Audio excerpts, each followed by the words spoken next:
和老公在一起的第10年，我发现她变心了，就连闺蜜也拍到了她和女同事进出妇科医院的照片。在她还没有搞清楚状况的时候，我把怀孕女同事叫到了家里来。进来吧，刚好人到齐了。大家好，开始今天的分享之前，希望你能给人间烟火点个订阅，我将会分享更多优质的内容。今天是我的生日，也是我和老公在一起的第10年。时间过得太快，爱也随着时间会过期。他忙于工作，很少回家，我几乎半个月才能见他一次。半年前，我向娘家借了50万给老公做生意，我们手头里也有一笔钱。老公原来是在街头卖炒饭的，如今有钱了。老公租了一栋6层楼的房子做酒店，酒店在海城正中，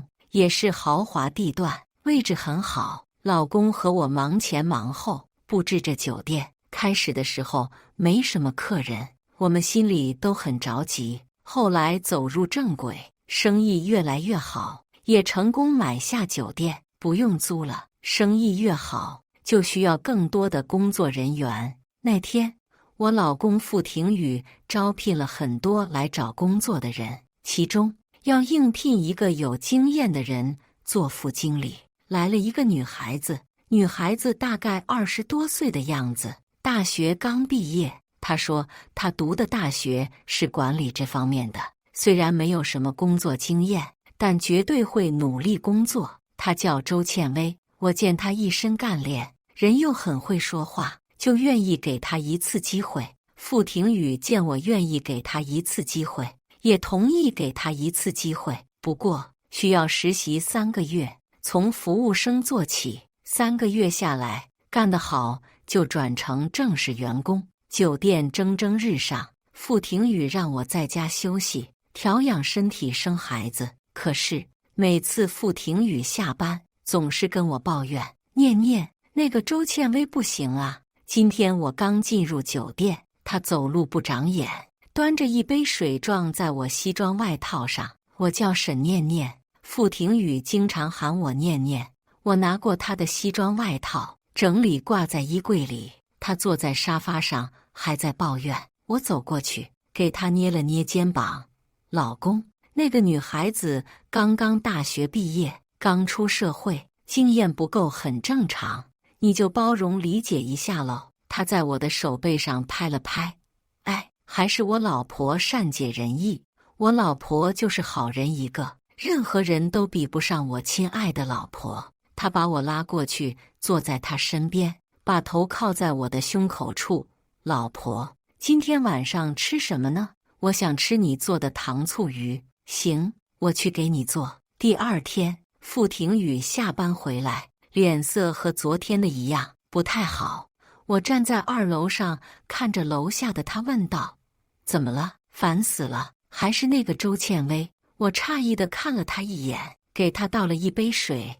他怎么了？他捏了捏鼻梁，一脸不悦地说道：“他不知道怎么开电瓶车的。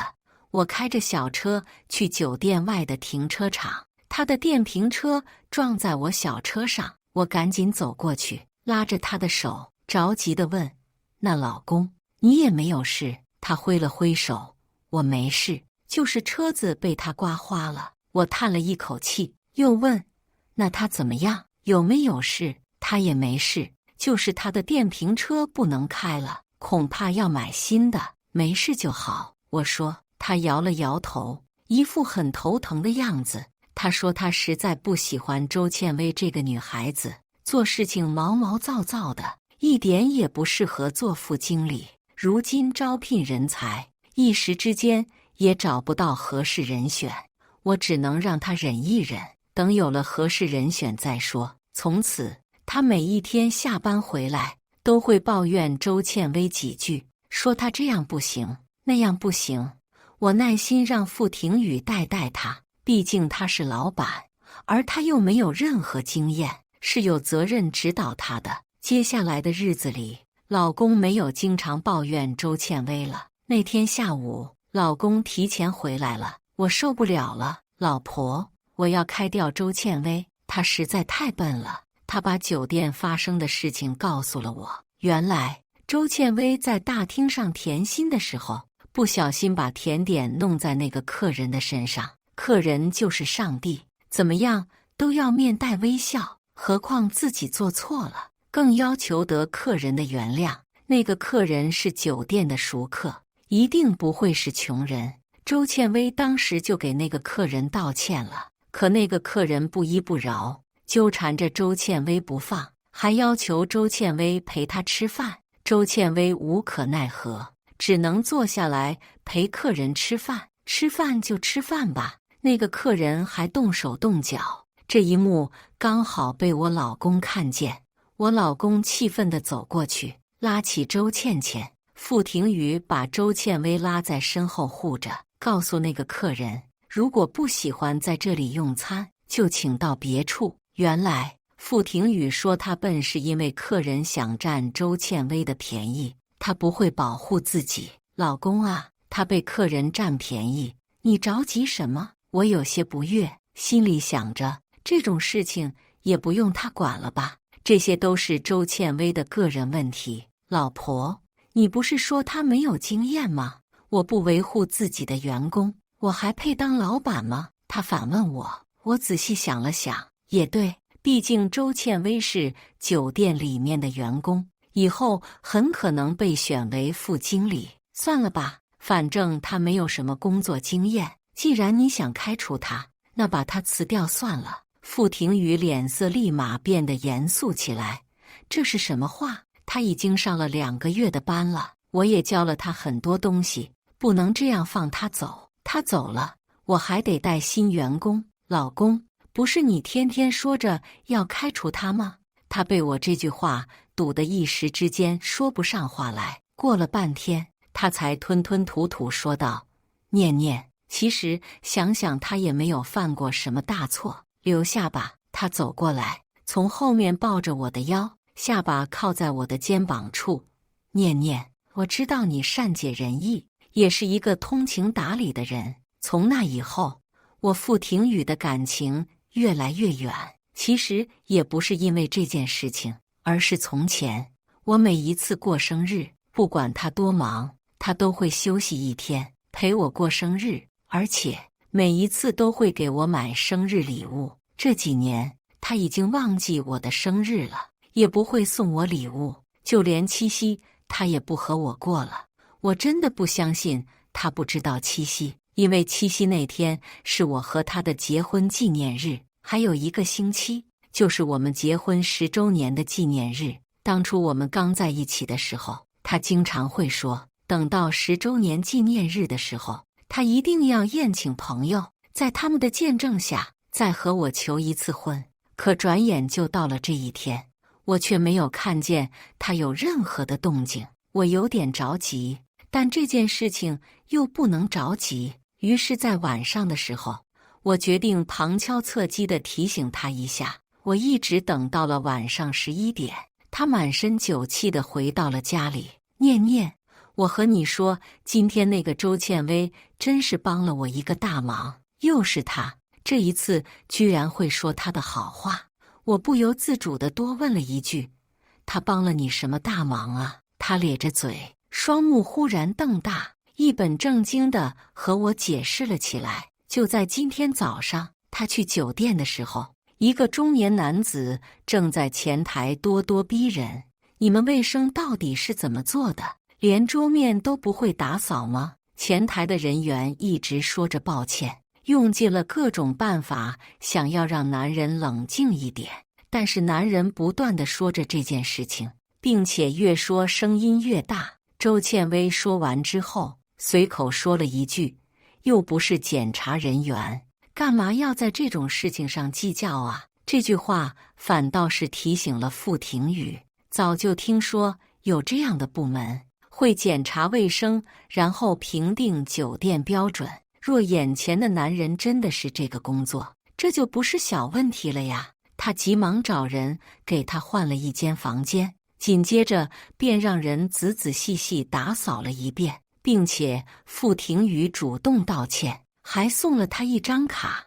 欢迎他随时来住，你就不害怕？只是多此一举吗？我忍不住地问了一句。毕竟他除了我，从没有这样去相信一个人，尤其是女人。他一把将我抱进怀里道：“你觉得你老公真的有那么傻吗？”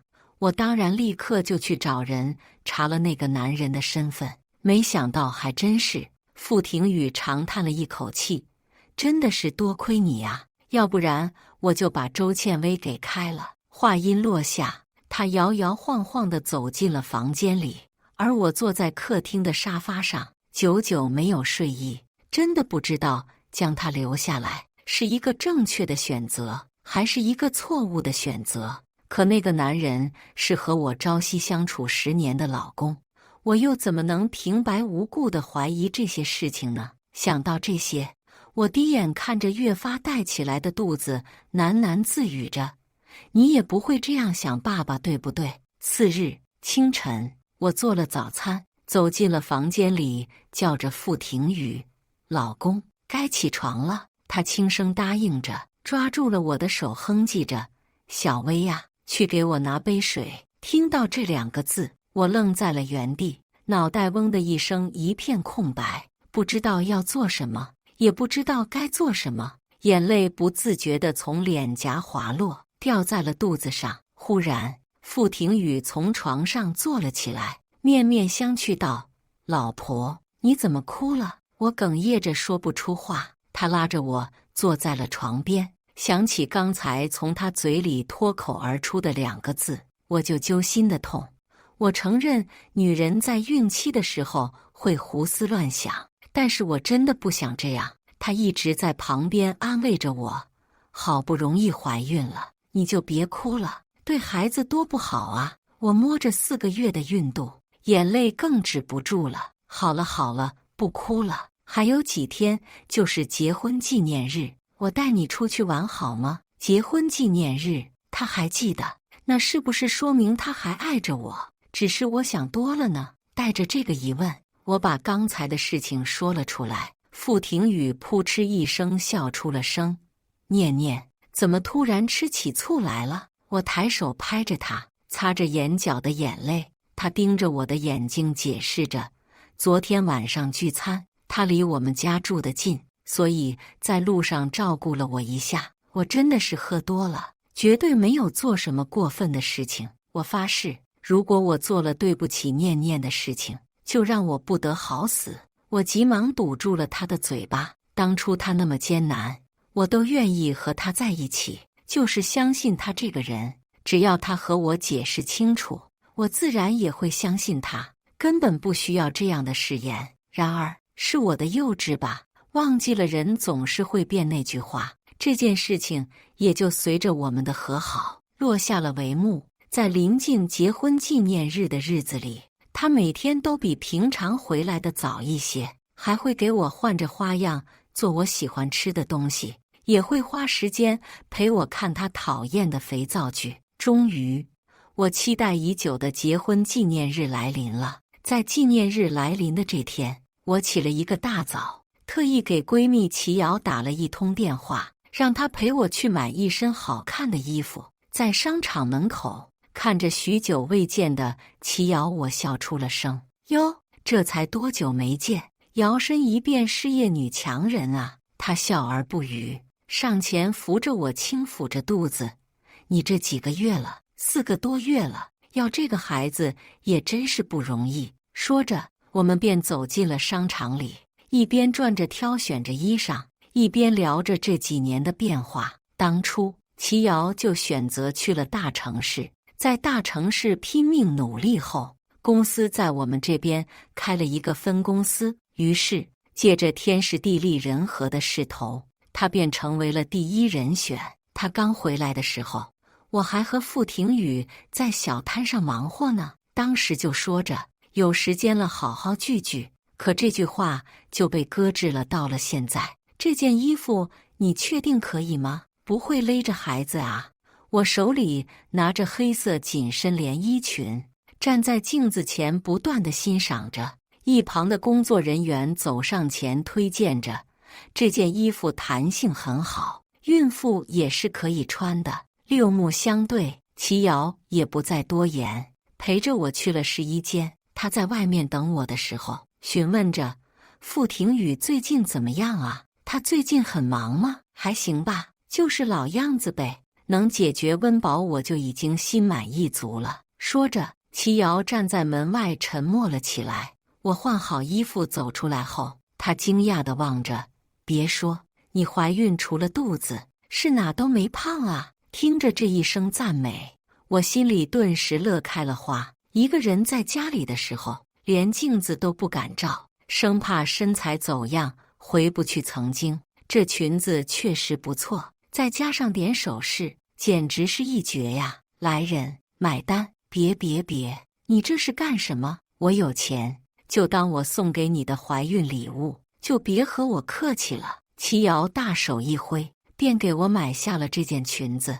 一路上夸赞我的同时，他又带着我来到了商场的首饰店。我看见那昂贵的价格，急忙拒绝着他的好意，拉着他就往外走。一不小心撞上了身后的人。对不起，我是不小心。傅廷宇，你怎么会在这里？我呆呆地望着他，还有他身后的周倩薇，一时不知所措的我，整个人都被阴郁笼罩着，情绪瞬间低落到了极致。齐瑶似乎察觉到了我的不对劲，站在我身前质问着他：“你现在不是在店里吗？怎么会出现在这里？”傅廷宇没有说话，反而是他身后的周倩薇主动站了出来。今天不是老板和老板娘10周年纪念日，老板来给老板娘挑选礼物啊，是这样吗？那你还不解释，等什么呢？齐瑶恨铁不成钢地瞪着他，他这才站在我的身边，将事情的过程原本地讲给我听。而此刻的我，完全听不清他任何解释，只想找个地方休息休息。我拉着齐瑶向一旁休息的地方走去，他就跟在我们的身后。等我缓过神来，周倩薇早已经离开了这里，只留下傅廷宇站在我面前解释着：“好点了吗？真不是你想的那个样子，真的只是想给你一个惊喜。”说着，他从口袋里拿出了一个礼盒，盒子里装着一条精美的项链，他小心翼翼地戴在我的脖子上，不断地重复着：“真好看，不愧是我家念念。”我呆滞地抚摸着项链，不自觉地从嘴里冒出了一句：“那周倩薇为什么会出现在这里？为什么是她？你知道的，我不是很会挑礼物，所以为什么会是她呢？”傅廷宇不再解释，默默地低下了头。齐瑶向我走了过来，将奶茶递到我们手里。我明白了，你真是给了我好大的一个惊喜啊！我顺手将奶茶扔在他的身上，拉着齐瑶离开了这里。这晚我没有回家，而是第一次选择在外过夜。齐瑶帮我收拾好房间后，坐在我身边安慰着：“你别想太多，也许就是他说的那样呢。”我摇了摇头：“不会的，他真的不会撒谎。不过说来，这件事情也确实怪我，要不是我执意要留下那个女生，也许就不会有这些事情吧。”我说着这些话，眼泪再一次喷涌而出。齐瑶默默地坐在我的身边，安静地陪着我，不再多说一句。日子一天一天的过去，这件事情也已经变成了事实，我也不去多想，只是还有着肚子里的孩子，我该怎么照顾他？带着这些问题，我堕落了几天。齐瑶不在的时间里，我一个人吃着他不让吃的食物，在房间里辗转反侧了许久，困了便睡了过去。等到再次醒来的时候，我已经在卧室里，看着被打扫过的房间，应该是齐瑶回来了。我迷迷糊糊地走了出去，喊着他的名字，听到的却是最不想见的那个人的声音：“念念，你醒了，想吃点什么？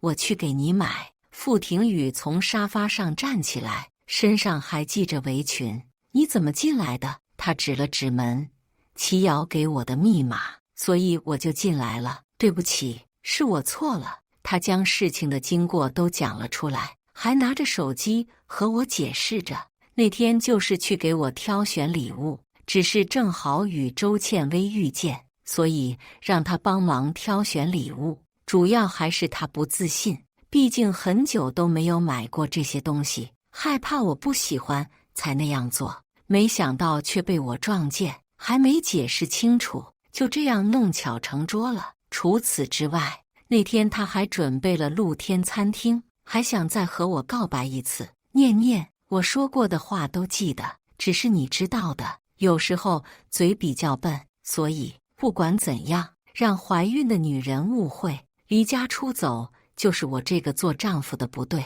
念念，我真的错了。傅庭宇委屈巴巴的样子让我动摇了。再说这件事情确实有点欠妥，说不定就是他说的那样，只是怀孕，让我变得敏感了呢。想到这些问题，我张开怀抱拥抱了他。我也有问题，那我们好好的可以吗？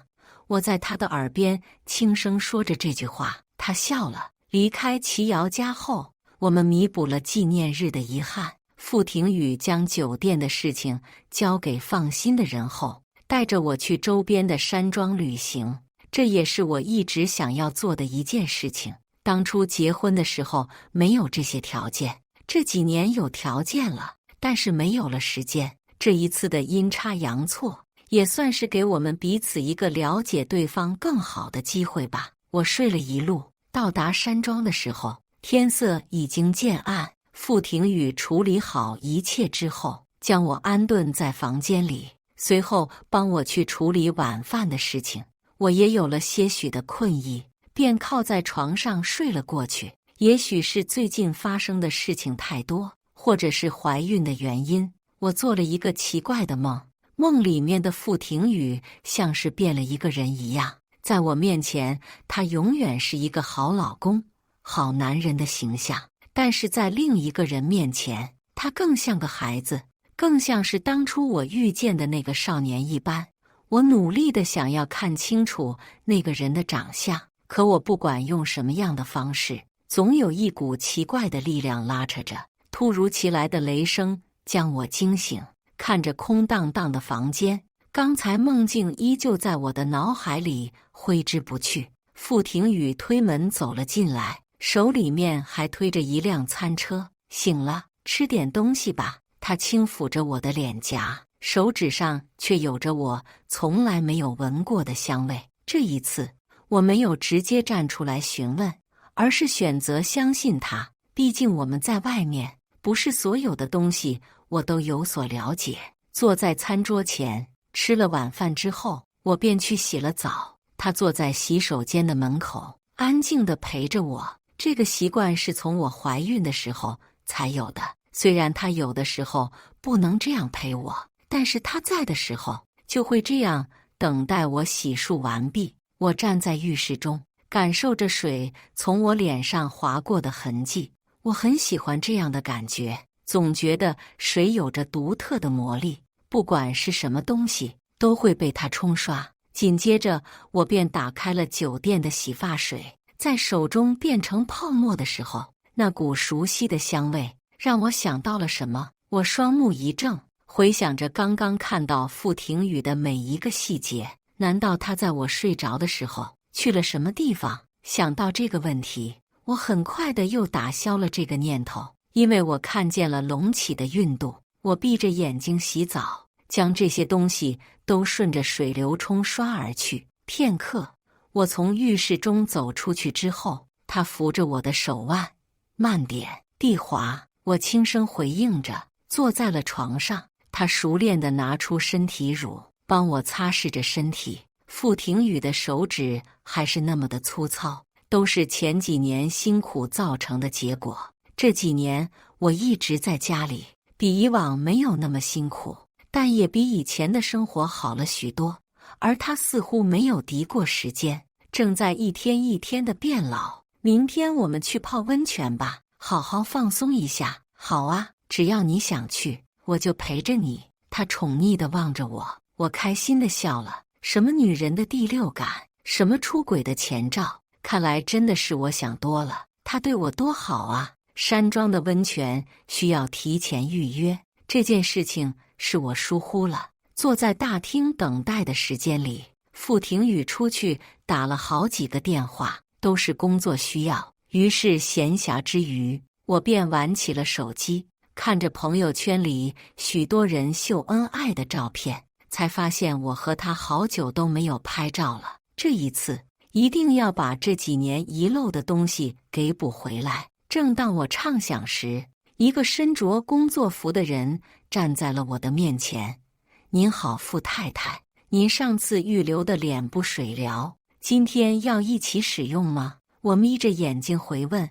脸部水疗？工作人员一本正经地和我解释着，水疗是可以和温泉这项一起使用，等您这边结束之后，就可以直接过去，不需要再预约时间。如果我没有记错的话，这个地方我是第一次来。那么上一次究竟是谁？还有傅太太这个名称究竟又是什么呢？我百思不得其解。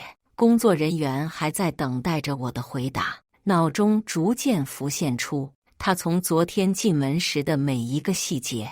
我就说他怎么会知道拖鞋放在哪里，又怎么知道哪一个开关控制着哪一盏灯？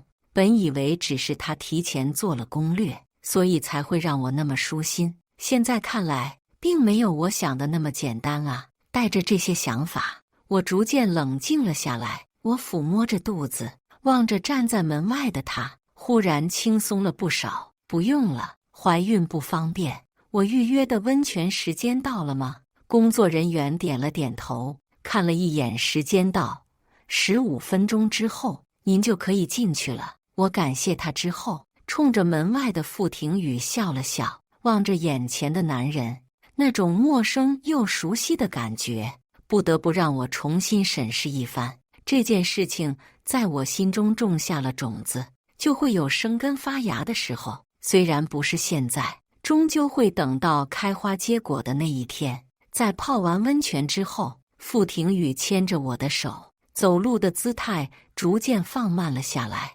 我站在原地轻声询问着：“是酒店有什么事吗？”他点了点头，将刚才的通话内容告诉了我。酒店在昨天的时候出现了点小失误，导致顾客的孩子在洗漱的时候烫伤了皮肤，所以需要回去处理一下。我没有去询问事情的真实性，而是放开了他的手。有事你就回去吧，我一个人可以，大不了我叫齐瑶来陪我嘛。他笑着摸着我的脑袋，念念你真好，这次是我的不对，等我忙完我就来陪你。你想玩几天都可以。我一副很理解他的表情，让他放心地离开了这里。而我想要做的事情，从这一刻才刚刚开始。这一次，我不再凭借着那些猜想去做事情，而是想要找到事实的证据。不管是不是我想的那个样子，都需要足够的事实来证明。目送着傅廷宇离开之后，我便去山庄的前台查询了一下他的入住记录。一开始，前台人员并不允许，在我百般口舌之下，还是帮我做了这件事情。只不过山庄的系统是3个月更新一次，所以查不到太多的记录。不过好在功夫不负有心人，我终于找到了一些蛛丝马迹。上个月同样的时间，傅廷宇确实在这里入住过一次。我记得当时他说要接待一位领导，所以那几天他都不在家。现在看来，他确实没有说谎。了解酒店的东西也有了一定的说服力。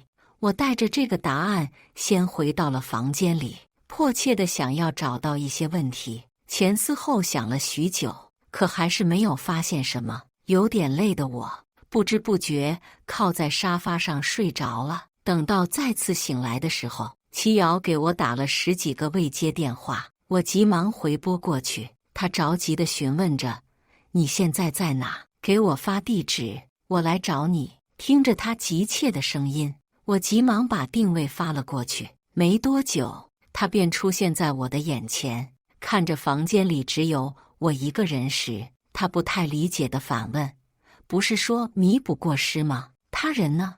我将事情的前后讲给了他，同时也把发现的事情也讲了出来。他意味深长地深吸了一口气，低眸沉默了起来。我和齐瑶认识很久了，上一次看到他这样的时候，还是他发现男友出轨的时候。难道他真的知道点什么？我小心翼翼地试探着。怎么，你看到些什么了？他没有直接回答我的问题，反而是问道：“你还记得我分手的原因吗？”我点头示意着，并且记忆犹新。那天下着大雨，我接到了她的电话，她哭得泣不成声，告诉我她的男友和别的女人去酒店开房，还欺骗她是去看父母，并且在家里面还发现了那个女人怀孕的病历单。那一刻，她真的觉得天都塌了。和她男友分手之后，她消沉了一段时间，直到现在都没有谈恋爱。看来这件事情却是给她留下了不小的阴影。我也十分心疼她的遇人不淑，所以我想说的事情是，我经历过一次这种事，也比你有经验。我早就看出来傅庭宇不对劲了。他抬眼讲出了这句话，眼睛里却泛红起来。我却笑了笑，侧着身子冷嗤道：“可是任何事情都是讲究事实证据啊。我怀孕也敏感，说出去也只是演的独角戏罢了。”话音落下，他一把抓住了我的手：“有证据，我帮你，但是绝对不让他就这么离开。”齐瑶义正辞严的发言，让我坚定的心有了动力。经过商量之后，我决定继续在这里住下去，而他需要帮我盯着傅庭宇。离婚这件事情，说简单也简单，说不简单也就是那些利益而已。当初结婚的时候一贫如洗，我们因为爱情坚持到了现在，而现在却因为爱情的消退变成了狗血的电视剧，真是让人哭笑不得。在山庄的第3天，我整理了这几年的资产，将我们这些年赚的每一笔钱都清算了出来，不多不少，也就是80万吧。除了还给家里人的那笔钱，还有一些可以挪动的资金，其余也没有多少了。可是酒店每天都很忙，怎么可能只有这些钱呢？我灵光一现，开始计算它近半年的流水。当初我学的就是会计，这些账目我只需要几个小时的时间，就有了一个明确的答案。傅庭宇绝对没有像他说的那样，把所有的钱交给我管理，而是还有另一个银行账户。刚有了这个想法之后，齐瑶便发来了消息。看着绿色的弹窗，没有文字，全是图片的提醒后，我有点害怕了。如果所有的事情都是我一开始所想的那样，那最近的我究竟是在做什么？只是为了他说过的爱我和知错能改吗？我颤抖着点开了他发来的图片，上面是傅庭宇和周倩薇的面容，而他们出入的地方居然是妇科医院。我反复地观看着，难以相信地确认着。齐瑶的电话打了进来：“你看到照片了吗？事情我已经弄清楚了，等我回来当面和你说。”他挂断了电话，可我彻彻底底的绷不住了。在房间里，我肆意地宣泄着情绪，哭喊声回荡在走廊里。傍晚，夕阳缓缓落下的时候，酒店的敲门声再次响起。我拖着沉重的身子打开了门，扑进了齐瑶的怀抱里。她在我的耳边阐述着，他们在一起2个月了，那个女人也怀孕了。我没有作声，她拉着我坐在沙发上，将调查到的一切告诉了我。从周倩薇第1天进入酒店之后，她就时不时地出现在傅庭宇的视线之中，也不知道是有意为之还是不小心，反正每天2个人都会有沟通。随着时间的推移，以及我的劝说下，傅庭宇也有好好的教他改变。久而久之，2个人越发默契起来，很多事情不需要他强调，周倩薇都会做得面面俱到。还有一次，其实就是他们单独出去吃饭，在吃饭的过程中，周倩薇主动出击和他告白。当然，他也不是傻，知道我的存在，所以没把话说得特别清楚，就是一个小迷妹的状态，所以也没打算破坏我的家庭。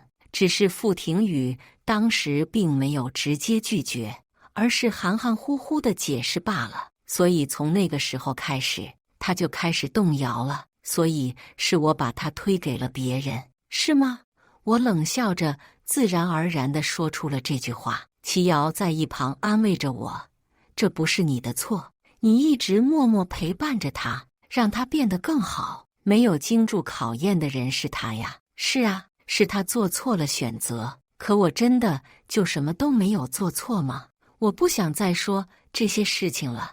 我现在只想见见傅庭宇，想要知道这件事情他究竟是什么样的想法。齐瑶听着我说出这些话后，也没有再劝我，反而问了一句：“你打算什么时候回去？我送你。”我没有说话，只是靠在了他的怀里，望着窗外的那一抹夜色，脑海里浮现的却是这些年和他的点点滴滴。2天后，我回到了家里，因为行动不方便，我点了一些能吃的外卖，准备好一桌子的烛光晚餐后，等待着傅庭宇回来，一直从天亮等到了天黑，他才从门外走了进来。念念，你回来了，我好想你啊，还想着忙完这几天后去山庄陪你呢。他说着话，就像往常一样，我帮他脱下外套放在了衣架上，坐在他的对面。傅庭宇主动和我分享着这些天的喜闻乐见，他似乎没有察觉到我的异样，只是在讲述的过程中问了一句：“没有胃口吗？”我摇了摇头，看了一眼手机上的时间，回答着：“在等人。”齐瑶今天要来家里吗？那你怎么不早说？我都吃了一半了，要不再点点外卖？说着，门铃响了起来，他起身开门，被我制止了下来。我去吧。站在门口，我努力地克制着情绪，面带微笑地打开了门。小薇，你来了。她身着宽松长裙，手腕上还有着经典款的手链，以及和我一样的项链。进来吧，刚好人到齐了。我接过她手里的礼品，放在了门口，叫着她坐在了餐桌上。不管是猜测还是事实，这一次终于可以说清楚了。傅庭宇看见他之后，脸上的笑容瞬间收敛了起来。在周倩薇坐在他身边的时候，他也主动地坐在了我的身边。我没有说话，只是拿出了那张流水账单以及照片摆在了桌子上面。周倩薇轻声咳嗽了一声，往前挪动的身子开了口：“念念姐，其实这件事情不怪阿宇，是我。什么时候改的口啊？连老板都不叫了是吗？”我咬牙切齿地注视着他，他也丝毫不输气似的从包里面拿出了那张怀孕检查单。既然你都知道了，我也没有必要隐瞒什么了。我怀孕了，孩子是阿宇的。我的视线落在了那张纸上面，手不自觉地摸着肚子。真希望这个时候没有怀孕就好了，也许我就可以更好地控制情绪了。我浑身往下沉了一下，倒吸了一口冷气，扭头询问着他：“你就没有什么要说的吗？”傅庭宇抠着手指，这是他不知所措的小习惯。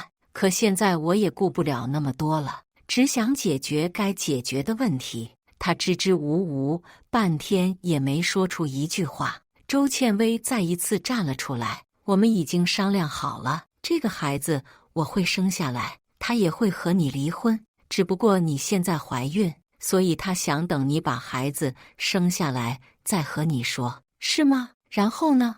我面无表情地追问。周倩薇靠在椅子上，一副女主人的姿态，继续道：“我挺感谢你对我的认可，但是感情这件事情不分先来后到，所以我们都好聚好散吧。”该说的话全都被他说得干干净净。这一刻，我更像是一个外人。10年就给我带来了这样的结局。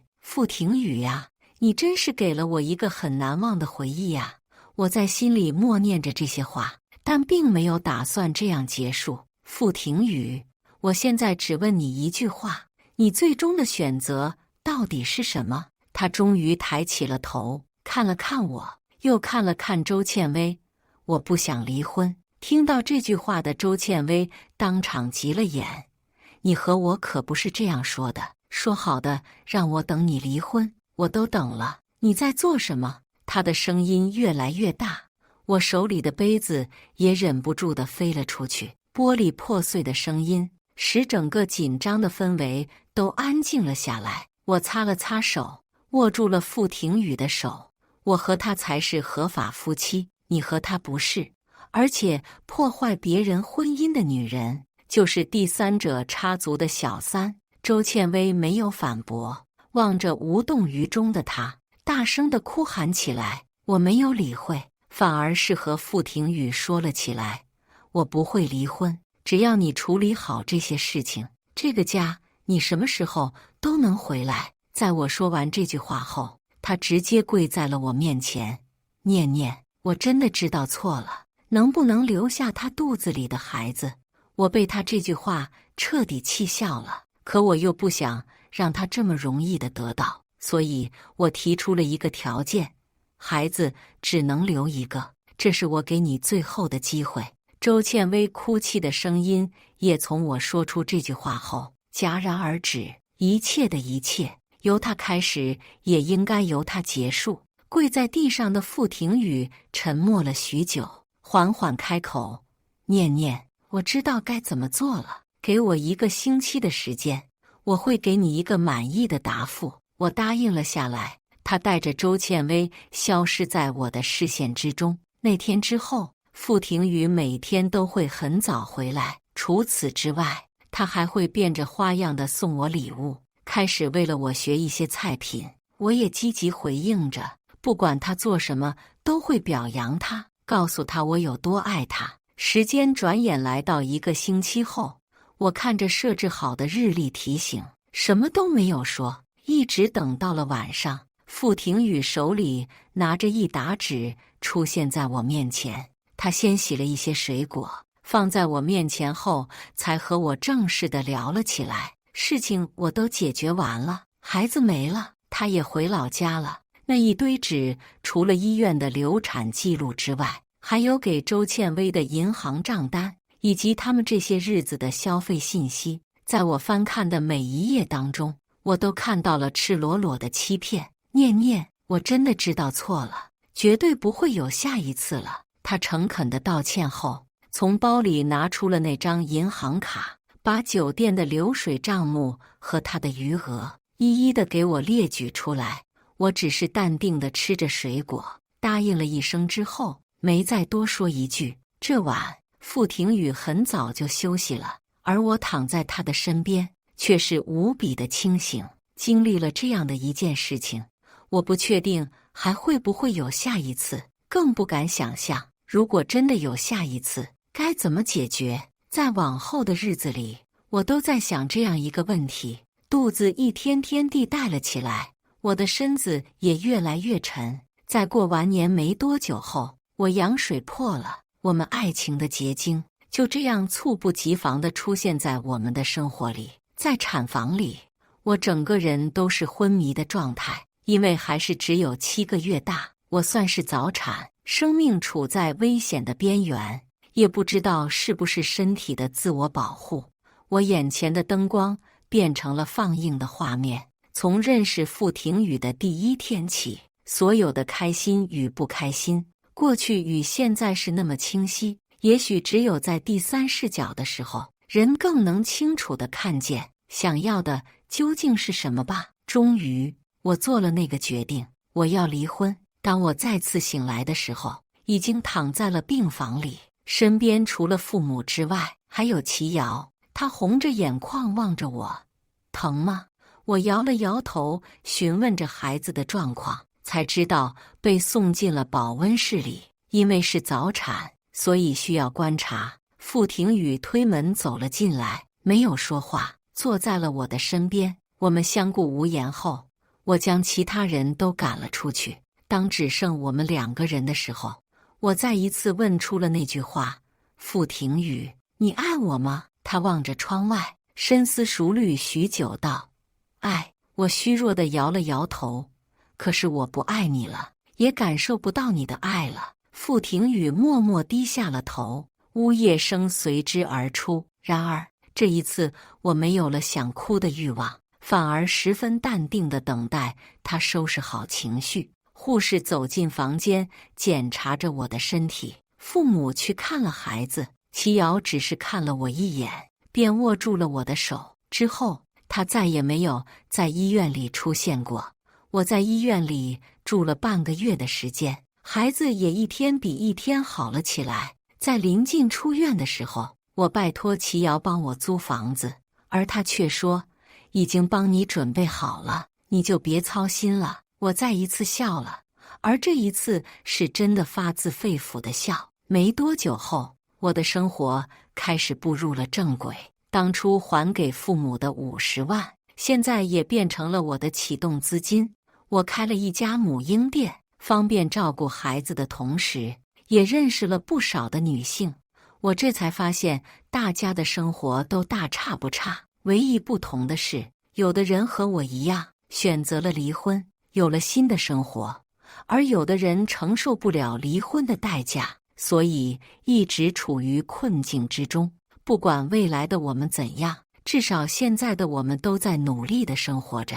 当我再次见到傅庭宇的时候，是在孩子的周岁宴上，他穿着一身西装出现在我眼前。我礼貌地上前打着招呼：来了，孩子看了吗？看了。你最近好吗？他把手里的花送给了我，我顺手放在了一旁，和他讲述着我这一年的变化。其实我也挺感谢你的，要不是那些事情，也不会有现在的我了。我笑着说出了这句话，他却喝了很多的酒。在朋友和我打招呼的过程中，他悄悄地离开了这里。桌子上放着一张信封，我伸手打开的时候，收到了他发来的信息。在他的讲述之中，我才知道他把酒店盘了出去，除了给他自己留的一笔钱后，剩下的钱全部都放进了留给我的这个信封里。我望着那张银行卡，以孩子母亲的身份，最后问了一句：所以你打算去哪？去做什么？很久，他发来一句：有时间我会来看孩子。要做什么？那就看你什么时候原谅我吧。他附送上了一个大笑的表情后，彻彻底底地消失在我的世界中。也许经过这一年的成长，我们真的可以放下这一切了吧？我收起了信封，转身微笑地面对着前来庆生的人。我的生活比以前更加充实，孩子也渐渐长大。这天店里面刚好要搞活动，我便把孩子送到了父母那里。刚走进店里时，就听到了一个熟悉的声音：这个东西可是孩子吃的，不能那么马虎。我随着声音回头看去，居然真的是周倩薇。小薇，好久不见啊！我说着话走了过去，她也热情地和我打着招呼：念念姐，好久不见。这是我老公和孩子。我望着婴儿车里熟睡的孩子，给他推荐了几个不错的产品，她一口气全都买了下来。在她老公买单的时候，我们站在门口闲聊了起来。当得知我离婚之后，他没有惊讶，反而一副早有预料的表情，让我忍不住地多问了几句。他说：其实你们离婚是早晚的事情，不是我这样认为，而是傅庭宇他自己说的。周倩薇将那一个星期发生的事情告诉了我。其实那个孩子并不是去医院做的手术，而是在他们争吵的过程中不小心没了。当时傅庭宇照顾了他几天，他说他很清楚地知道，现在不管选谁都回不去了，于是就给了他一笔钱，让他好好生活。而我这边，傅庭宇也只是在等我说离婚的那个时刻而已。错了就是错了，不管做什么都改变不了。傅庭宇了解我，所以默默地做了他能做的一切。只是我那时已经不爱他，并没有发现而已。望着周倩薇和另一半远去的身影，我仿佛看见了曾经的自己。如果我们一开始就是这样生活，现在的我们还能是我们吗？我望着晴朗的天空，答案早就存在于我心中。以上就是今天分享的故事，大家有什么想说的、想吐槽的，欢迎在下方评论交流。也更希望能给人间烟火点个订阅，我将会分享更多优质的故事内容。